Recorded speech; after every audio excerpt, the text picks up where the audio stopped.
capítulo de número 1, verso 1 ao verso 3, diz-nos assim: Paulo, chamado pela vontade de Deus para ser apóstolo de Cristo Jesus, e o irmão Sóstenes, a igreja de Deus que está em Corinto, aos santificados em Cristo Jesus, chamados para ser santos, com todos os que em todos os lugares invocam o nome do Senhor Jesus Cristo, Senhor deles e nós. Que a graça e a paz de Deus, nosso Pai, e do Senhor Jesus Cristo estejam com vocês. Amém. A carta que Paulo, meus irmãos, escreve à igreja de Corinto é uma das mais belas cartas que o apóstolo vai escrever. Bem verdade que quando nós lemos Atos dos Apóstolos, lá pelo capítulo 18, nós vamos ver a chegada de Paulo à cidade em Corinto. Paulo vai chegar nesta cidade aproximadamente por cerca do ano 50 a 51 depois de Cristo. E quando Paulo chega nesta cidade, Paulo vai se encontrar com um casal missionário que já se encontrava ali, a saber, Priscila e Áquila, um casal na qual vão hospedar Paulo, e sendo eles trabalhadores do mesmo ramo que o apóstolo, Paulo vai ali se identificar com eles e vai começar a fabricar também as suas tendas. É interessante que quando Paulo chega em Corinto, Priscila e Áquila já estão lá. Priscila e Áquila chegam no ano 49, quando eles são expulsos de Roma e chega até a cidade de Corinto. E quando Paulo está agora na cidade de Éfeso, Paulo resolve então escrever esta carta para os irmãos que haviam em Corinto. Dentro das academias teológicas é bastante discutido quantas cartas o apóstolo tinha escrevido. Para nós, aqui registrado, está apenas 2 cartas. Mas há quem diga e há quem defenda que Paulo escreve pelo menos 4 cartas à igreja de Corinto. E dentre elas, uma das cartas que se perdera é conhecida como a carta da ira. Paulo escreve esta carta com uma velocidade em palavras de exortação à igreja de Corinto. Se tem uma igreja, meus irmãos, que fora descompromissada, por que não dizer ingrata, com o apóstolo Paulo, esta igreja é a igreja de Corinto. Mas vamos ver, meus irmãos, aqui, que os da família de Cloe se direciona até Paulo para passar para ele o que estava acontecendo dentro da igreja de Corinto. Eu não sei se os irmãos perceberam ou atentaram da forma que Paulo escreve nos primeiros versos. Paulo vai escrever dizendo: a igreja de Deus que está em Corinto, aos santificados em Cristo, chamados para ser santo. Percebam que a direção que Paulo vai dar, a forma que Paulo vai se apresentar e apresentar à igreja de Corinto, é alguém que conhece uma verdade, é alguém que Paulo ensinou, é alguém que Paulo doutrinou, É por isso que ele vai dizer: aos santificados em Cristo Jesus, para ser santo. A igreja de Corinto era alguém para ser chamada de santo. A igreja de Corinto era o retrato de alguém que era para servir de exemplo para aquelas regiões ali vizinhas. Mas é interessante que havia alguns conflitos dentro da igreja de Corinto, dentre eles a imoralidade sexual. Havia ainda uma cerca de idolatria e até mesmo alguém vai dizer que havia cultos pagãos ainda sobre os irmãos em Corinto, já que nós estamos falando de uma cultura grega. É interessante que quando nós lemos o verso 7, Paulo vai destacar de uma maneira precisa o que havia dentro da igreja de Corinto. Percebam que ele vai dizer: de maneira que nenhum ou nada lhe faltava em nenhum dom. A igreja de Corinto era uma igreja abastada de dons. A igreja de Corinto era uma igreja onde os dons espirituais tinha toda a liberdade para agir. A igreja de Corinto era uma igreja que havia nela todos os dons que possamos imaginar. Mas não é porque dentro da igreja de Corinto havia os dons espirituais que era uma igreja que andava em comunhão com Deus. Parece que Paulo está escrevendo para nós. Parece que Paulo está escrevendo para a igreja do século 21. Percebam que tanto eu, quanto você, quanto a nós, fomos chamados para ser santos. Fomos chamados para ser um modelo de exemplo em meio à sociedade. Mas, no meio de nós, no meio do povo cristão, existe ainda algumas facções, existe ainda algumas divisões. Quando eu falo de facções, eu não estou falando dentro da linha de marginalidade em que nós estamos vivendo, mas eu falo de conflitos internos dentro da ambiência da igreja.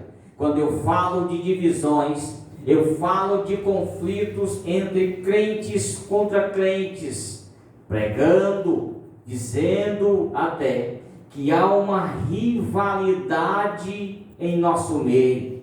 Era o que estava acontecendo dentro da igreja de Corinto. Quando você lê a partir do versículo 10, alguns irmãos vão trazer à tona pelo menos 4 classes que haviam em Corinto. Uns iriam dizer que era de Apolo, outros vão dizer que é de Paulo, e outros vão dizer que é de Pedro. E a outra classe que vai surgir no meio da igreja de Corinto é os que vão dizer que são de Cristo. Mas na frente nós iremos parar para pensar por que os irmãos de Corinto estavam divididos com esses pensamentos contrários. Ninguém, nada mais de que Paulo poderia exortar a igreja, chamar a atenção da igreja que estava em Corinto, já que Paulo havia fundado, como falara anteriormente, a igreja de Corinto havia vários dons, e parecia ser uma igreja espiritual. Afinal, dentro da ótica humana, quem tem dons pela visão humana é alguém espiritual, é alguém tido como santo. Percebam que no meio da ambiência cristã, para nós, cristão, quem tem dons espirituais, dentro da nossa visão, é alguém especial, é alguém santo, é alguém que tem uma comunhão para com Deus. Era assim, pela ótica humana, que a igreja de Corinto era vista, mas dentro da igreja de Corinto havia uma falsa espiritualidade. Dentro da igreja brasileira do século que nós estamos vivendo onde muitos cristãos estão vivendo uma falsa espiritualidade. De que maneira, pregador? Porque ele prega bem, nós pensamos que ele é alguém santo. De que maneira, pregador? Nós pensamos porque ela louva bem, ou porque ele louva bem, é alguém santo. Mas existe dentro de nossas igrejas, por que não dizer na igreja brasileira, que tem muita gente por aí que estão vivendo de aparência, canta até bem, prega até bem, se expressa até bem, mas vive causando contenda, vive causando confusão dentro da ambiência que era para ser chamado como santo. Glória a Deus. O tempo passou, mas ainda existe as raízes, por que não dizer corintiana, dentro da igreja brasileira. A igreja ainda está em uma espécie de divisão. A igreja está vivendo um período aonde ainda está dividida. Mas é interessante que quando nós lemos nessa mesma carta, em 1 Coríntios capítulo 3, a partir do verso 1, a Bíblia diz, olha a expressão que Paulo vai se dirigir a esse tido como alguém santo. 1 Coríntios capítulo 3, e o verso 1 diz, eu, porém, irmãos, não pude falar a vocês como pessoas espirituais. Olha a forma que Paulo vai se expressar agora. E sim como carnais, porque vocês ainda são carnais. Irmão Antônio, a igreja de Corinto havia dons espirituais, mas os crentes que habitavam, que frequentavam esta igreja, eram crentes carnais. Paulo vai explicar o motivo desse povo ser carnal. Paulo vai dizer que eles viviam em contenda, que eles viviam segundo os padrões mundanos. Percebam que no capítulo 3 e verso 3 ele vai dizer, porque se há ciúmes e brigas entre vocês, será que isso não mostra que são carnais e andam segundo os padrões mundanos? Quando alguém diz, eu sou de Paulo, eu sou de Apolo, não é evidente que vocês andam segundo aos padrões humanos? Quem é Apolo e quem é Paulo? São servos por meio de quem vocês creram, e isto conforme o Senhor concedeu a cada um. Parece que Paulo está escrevendo Maria para a igreja agora do século 21. Paulo está dizendo, vocês querem ser chamados e querem ser tratados como santos, mas no meio de vocês há ciúme, há brigas, no meio de vocês há uma concorrência para saber quem prega mais, para saber quem canta mais, para saber quem adora mais, para saber quem conhece mais Bíblia na igreja do século 21. O Senhor nos chamou para uma finalidade, a não ser de pregar o Evangelho e levar a sua palavra aos cativos lá fora, para que o nome dele venha a ser glorificado. Glória a Deus.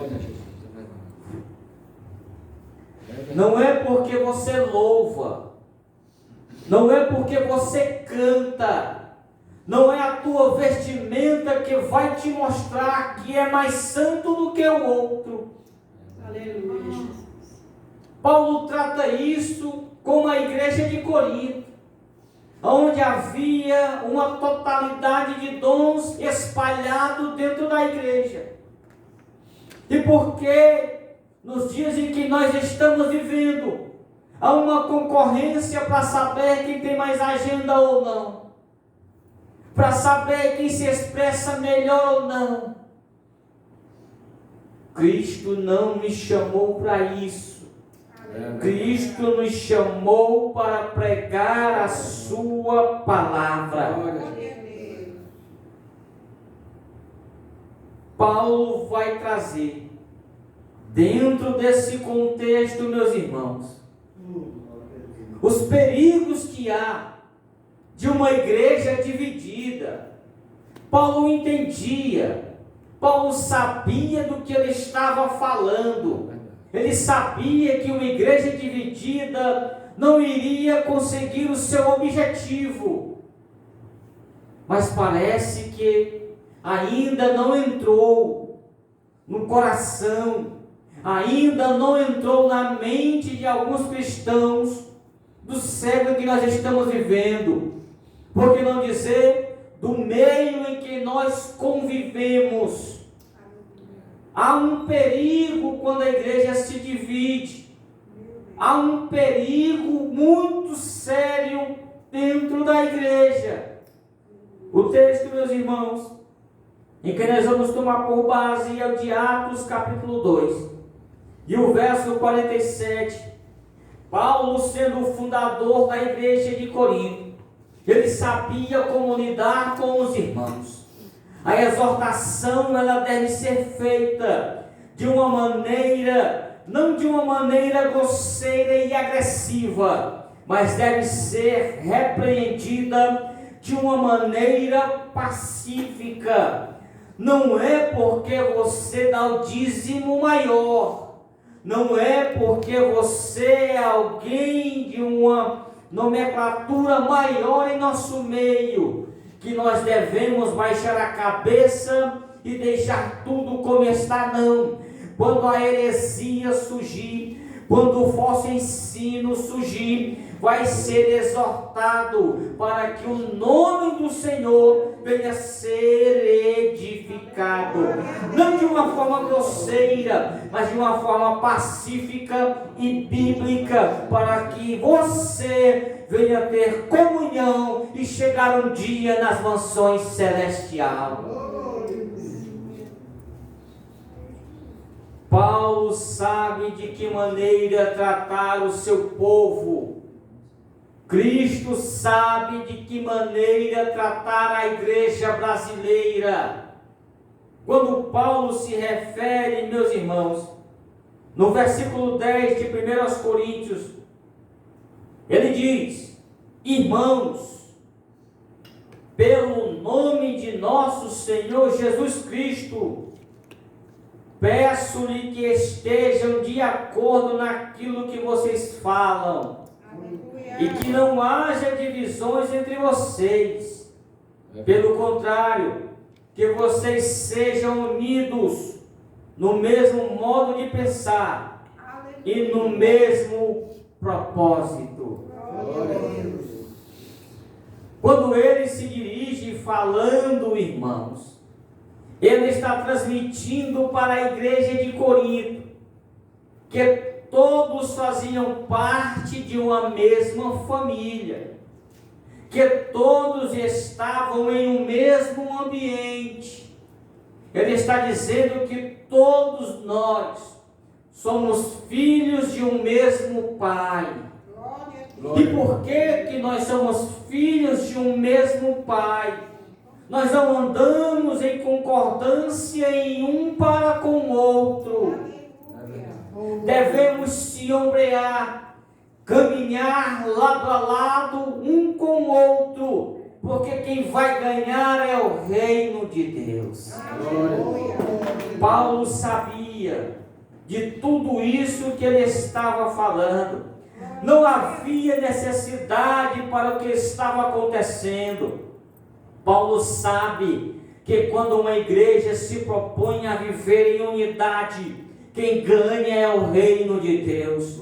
Atos capítulo 2 e o verso 42 a 47, dentro desse contexto nós vamos ver que quando uma igreja vive em um só propósito, quando a igreja vive em comunhão, o Senhor salva e acrescenta os salvos ao corpo de Cristo. Atos capítulo 2 e o verso de número 42, a Bíblia Sagrada vai nos dizer da seguinte coisa. Atos 2 e 42 vai dizer: e perseveravam na doutrina dos apóstolos e na comunhão e no partir do pão e nas orações. A igreja primitiva vivia em uma unidade, em uma totalidade, no mesmo pensamento, em um só propósito. A Bíblia vai dizer: em cada um havia temor, e muitos prodígios e sinais eram feitos por meios dos apóstolos. Uma das coisas, um dos fatores que não tem acontecido muito sinal, muito prodígio, muita maravilha no seio da igreja brasileira, é porque a igreja brasileira anda de uma forma desordenada, não com o mesmo pensamento, não com o mesmo padrão, mas todo mundo está vivendo de uma forma de cada qual para si. Se está tudo bem comigo, eu não me preocupo com você. A Bíblia Sagrada diz que a igreja primitiva viviam e todos criam e estavam juntos e tinham tudo em comum. É verdade. Glória a Deus. Eles vai dizer, eles vendiam as suas propriedades e bens, distribuindo o produto entre eles, à medida que alguém tinha necessidade. Diariamente perseveravam, era todos os dias, perseveravam unânimes no templo, partiam pão de casa em casa e se tomavam as suas refeições com alegria e singeleza de coração. Olha o que vai acontecer quando uma igreja trabalha unida, quando uma igreja trabalha em um só propósito. A Bíblia diz que eles, louvando a Deus, cantando e com a simpatia de todo o povo. E a Bíblia diz: enquanto isso, o Senhor lhe acrescentava dia a dia os que iam sendo salvos. Enquanto eles viviam em unidade, enquanto eles viviam em comunhão, o Senhor se encarregava de salvar, o Senhor se encarregava de libertar e ia acrescentando o nome daqueles que eram tidos como cristãos. Para haver um crescimento numérico dentro da igreja, é necessário trabalharmos em um só propósito, é necessário trabalharmos em um só espírito, é necessário trabalharmos em um só caminho, a saber, do reino de Deus. A repreensão ela deve ser feita independente de quem seja, para que haja o melhor andamento do reino de Deus. Mateus capítulo 12. Mateus capítulo 12. O verso agora de número 22. Mateus capítulo 12. o verso de número 22 ao verso de número 32. Olha o que vai acontecer aqui. Dentro desse contexto que vai acontecer aqui, Jesus ele vai curar alguém que estava endemoniado, alguém que era cego e mudo. Jesus vai curar alguém endemoniado, e esse alguém era alguém cego e mudo. Jesus o curou, e o homem passou a falar e a ver, e toda a multidão se admirava e dizia: não seria este por acaso o filho de Davi? Percebam que no meio daquela multidão vai ter alguém ainda que vai dizer: mas os fariseus, ouvindo isso, lhe diziam: este não expulsa demônios, senão pelo poder de Beelzebul, o maioral dos demônios. Percebam que vai acontecer aqui. Jesus liberta alguém, Jesus cura alguém que era cego e alguém mudo. Uma só pessoa era cometido da cegueira e não falava. E quando Jesus expulsa esse demônio, os fariseus que estavam ali próximo a Jesus, em meio à multidão, vão atribuir o que Jesus tinha feito ao príncipe dos demônios, a saber, a Beelzebul.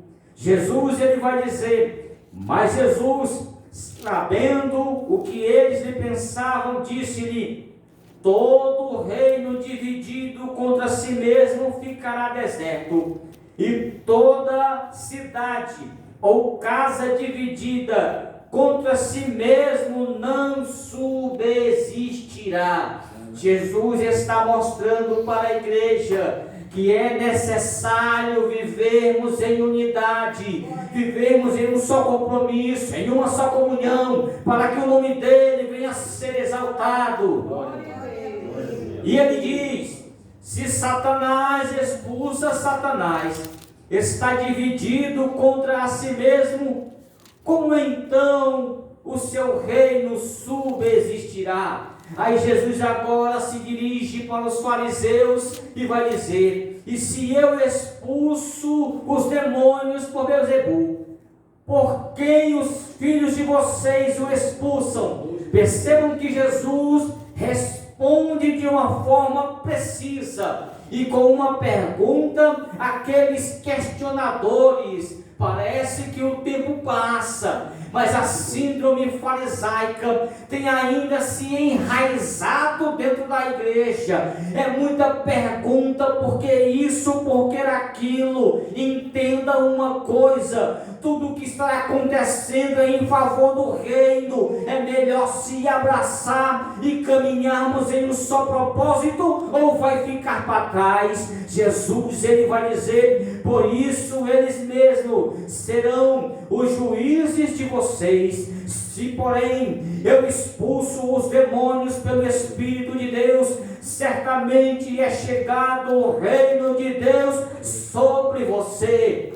Existe uma geração por aí que já não acredita mais na atuação dos dons espirituais, já não acredita mais no poder do Espírito de Deus. É por isso que ele vai dizer: se alguém disser alguma palavra contra o Filho do Homem, se alguém, lhe será perdoado, mas se alguém falar contra o Espírito Santo, isso não lhe será perdoado, nem neste mundo, nem no porvir. Tenha muito cuidado com aquilo que você anda dizendo, no que está acontecendo no reino de Deus. tenham muito cuidado para não tomar decisões precipitadas, porque quem sabe você pode estar blasfemando contra o Espírito. Quando você há um peso no coração, há uma dúvida que não quer se deixar envolver e dizer: será que é do Espírito ou será que é da carne? Saiba de uma coisa: a igreja de Nova Conquista está caminhando na direção do Espírito. Queira você acreditar ou não, o nome dele vai ser glorificado. Glória, glória, glória, Jesus. É verdade, é verdade. Eu não vou fazer porque eu não sei se é de Deus, mas faça a prova aí mesmo, se é de Deus ou não é. É verdade. Se você tem intimidade com isso, dobra o seu joelho e pede direção a Ele. Faça que nem Gideão. Gideão foi expulso.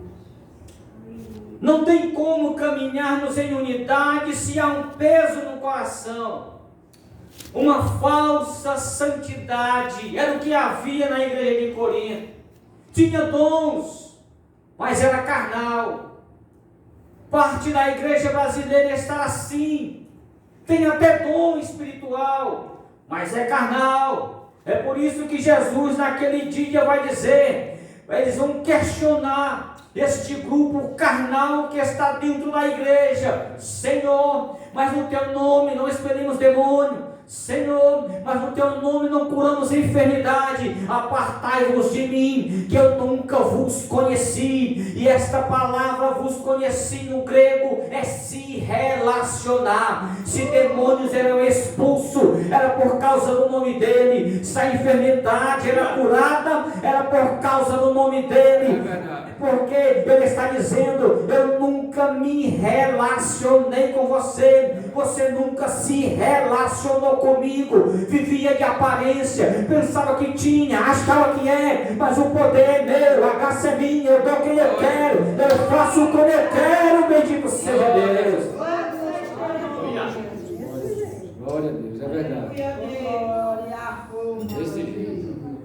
Uma falsa espiritualidade. O tempo passou, mas ainda permeia entre a igreja brasileira. Perceba que dentro da igreja de Corinto havia aquele grupo. Quantos grupos? Quem se lembra? 4 grupos. O grupo de Apolo, o grupo de Paulo, o grupo de Cefas, ou como está na sua Bíblia aí, o de Pedro e o de Jesus. A igreja de Corinto estava dividida em 4 classes, em 4 grupos. E nós vamos ver aqui, meus irmãos, por que eles se dividiam. Primeiro, o grupo de Paulo, que eram os gentios recém-convertidos ao cristianismo. Paulo mesmo vai se defender dizendo: dou graças a Deus por não ter batizado nenhum de vocês. Isso Paulo está se referindo ao grupo deles, que defendia ele. Aí ele está dizendo: dou graças a Deus por não ter batizado nenhum de vocês, exceto Crispo e Gaio, para que ninguém diga que vocês foram batizados em meu nome.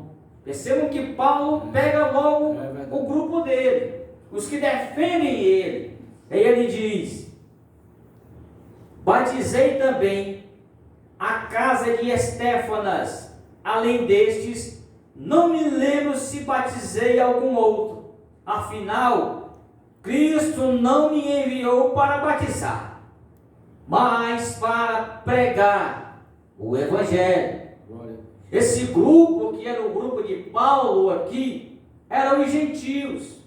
Alguém que Paulo pregou, alguém que Paulo discipulou, alguém que Paulo zelou, alguém que Paulo cuidou.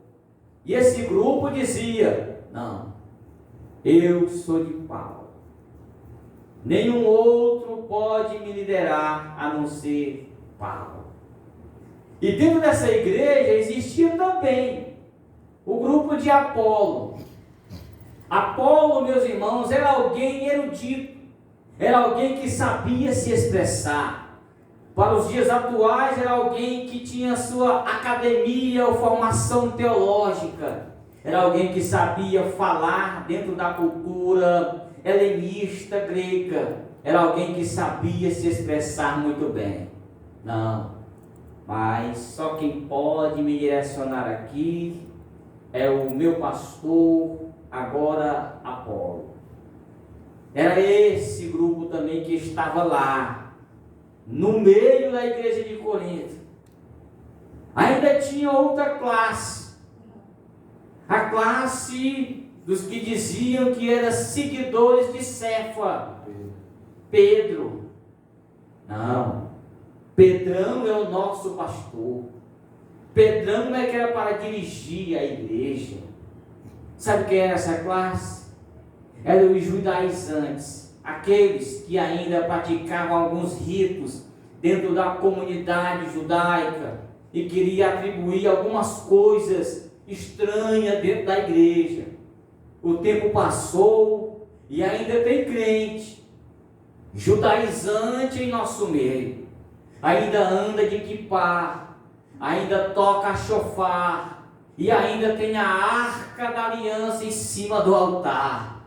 Ei, não precisamos mais disso. O véu do templo foi rasgado de alto a baixo e nós temos total liberdade para glorificar e entrar na presença do Santo dos Santos, e nós somos salvos através do sangue do Cordeiro de Deus. Glória a Deus. Dá glória e tu dá um reparativo. E a pior classe que podia existir Aleluia. era a classe de Jesus. Os crentes do século 21. Aqueles, meus irmãos, quando nós paramos para pensar, esse grupo aqui, os de Jesus, eram os piores.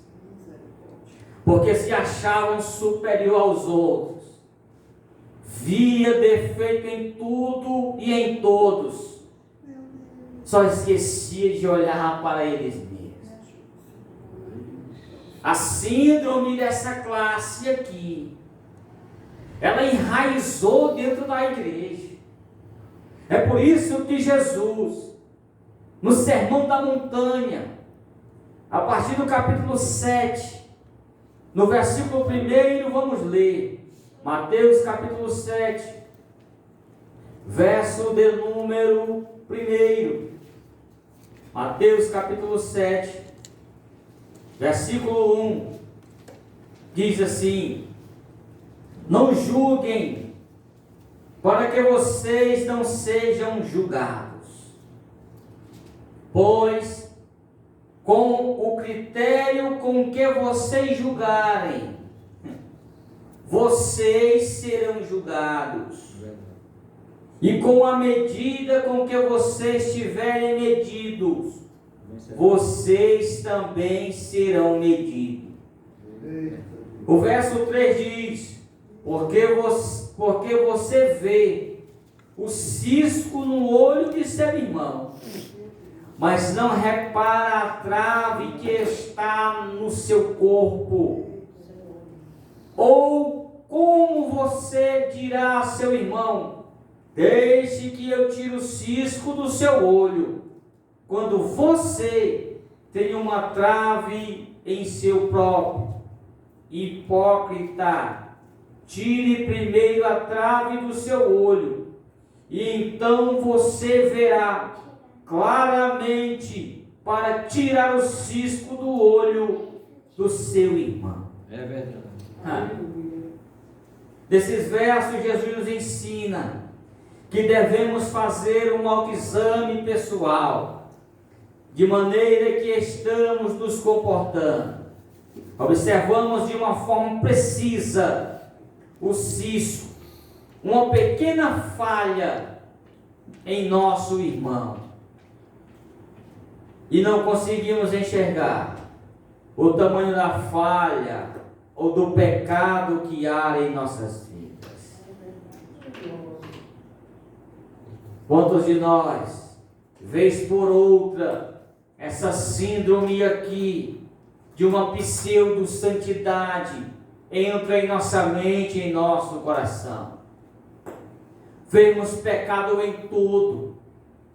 Tudo que os outros fazem, tudo que os outros falam é pecado. E não conseguimos perceber a tamanha gravidade que nós estamos fazendo ou nos portando. Há um perigo para a sua vida, há um perigo para a nossa vida. Percebam que Jesus ele está falando para os discípulos no Sermão do Monte. Sermão do Monte, do capítulo 5 ao capítulo número 7. Jesus, ele começa dizendo no capítulo 5: ao ver as multidões, Jesus subiu ao monte e ele se assentou. E os seus discípulos se aproximaram dele. Então ele passou a ensiná-los. Jesus não estava ensinando aqui para alguém distante. Jesus estava ensinando aqui para alguém que estava próximo a ele. Conseguimos ver a falha nos irmãos, mas não percebemos a maneira que nos portamos ante a presença do nosso Senhor.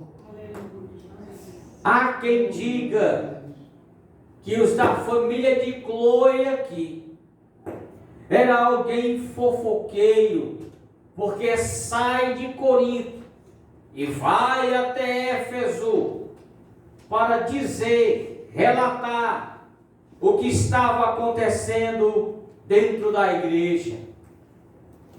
Mas os da família de Cloe aqui é alguém que tem zelo pela palavra.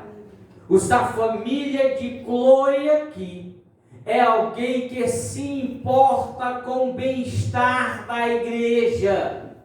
Os da família de Cloe sabiam de que tudo estava acontecendo e era necessário levar o conhecimento de Paulo para que ele pudesse exortar, corrigir, repreender, para que a igreja pudesse caminhar de uma forma sadia. Glória a Deus.